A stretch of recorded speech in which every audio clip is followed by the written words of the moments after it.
Taste the Daily. Salem மாவட்டம் ஏற்காட்டில் பனிமூட்டம் அதிகரித்து குளுமை நிலவியதால் சுற்றுலா பயணிகள் மகிழ்ச்சியில் திளைத்தனர். 48வது கோடை விழா மற்றும் மலர் கண்காட்சி விழாவின் நிறைவு நாளில் ஏற்காட்டில் பனிமூட்டம் அதிகரித்தது. மலை முழுவதும் வீசிய குளிர்ந்த காற்று உடலையும் உள்ளத்தையும் வருடியதால் அவர்கள் உற்சாகமடைந்தனர். வண்ண மலர்களால் இதயம் போன்று வடிவமைக்கப்பட்ட செல்ஃபி பாயிண்ட் முன்பு உற்சாகமாக குழு புகைப்படமும் செல்ஃபியும் எடுத்தனர். வாகனங்கள் முகப்பு விளக்குகளை ஒளிரவிட்டவாறு சென்றதால் நட்சத்திர கூட்டம் மலையின் மகுடம் போல் காட்சியளித்தது வியப்பில் ஆழ்த்தியது.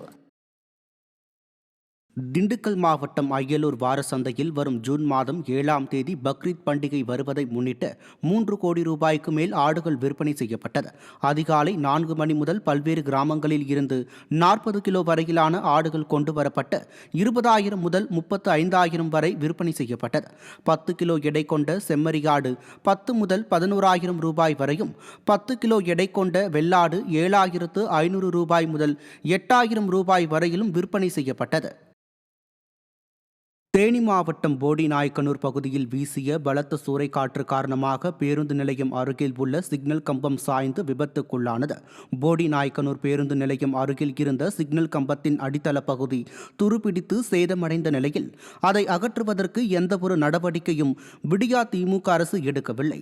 இந்நிலையில் சாரல் மழையுடன் பலத்த சூறைக்காற்று வீசியதால் சிக்னல் கம்பம் சாய்ந்து நடுரோட்டில் விழுந்தது. அப்போது இருசக்கர வாகனத்தில் வந்த பெண் மீது கம்பம் லேசாக உரசிய காயமடைந்தார்.